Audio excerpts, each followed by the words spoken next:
Assalamualaikum warahmatullahi wabarakatuh. Apa kabar anak-anak ibu semua? Semoga kita semua masih dalam keadaan sehat dan tetap semangat dalam belajar. Amin.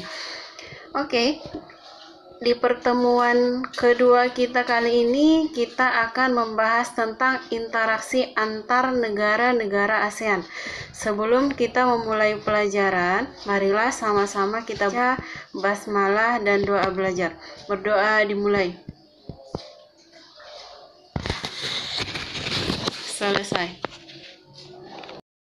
Di pertemuan pertama, kita telah membahas tentang negara-negara ASEAN.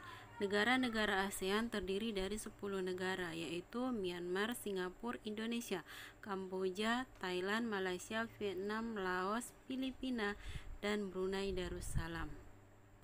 Negara-negara ASEAN melakukan interaksi berupa kerjasama.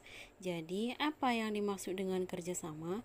Kerjasama adalah menjalin hubungan antara dua negara atau lebih demi mencapai suatu kesepakatan.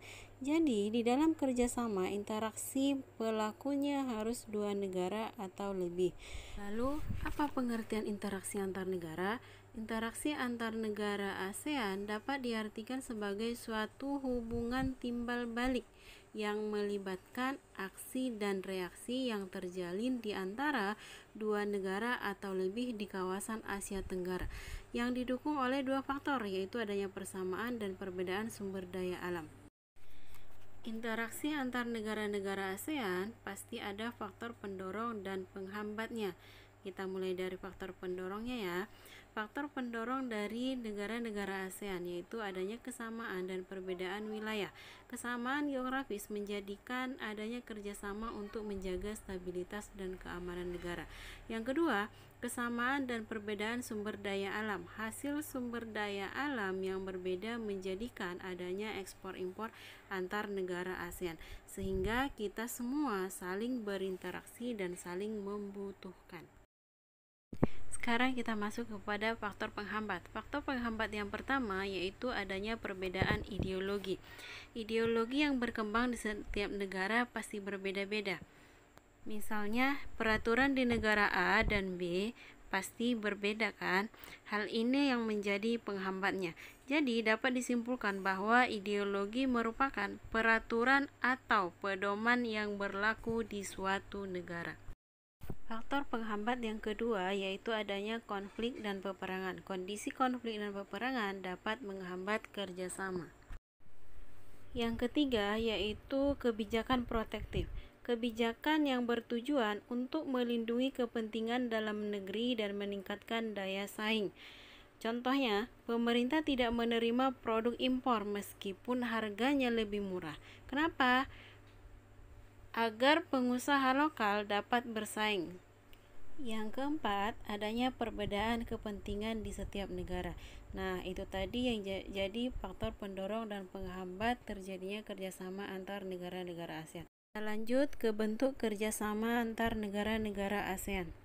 Tujuan ASEAN adalah untuk menjalin kerjasama antar negara-negara di Asia Tenggara, baik sosial budaya, politik dan keamanan, pendidikan, dan ekonomi.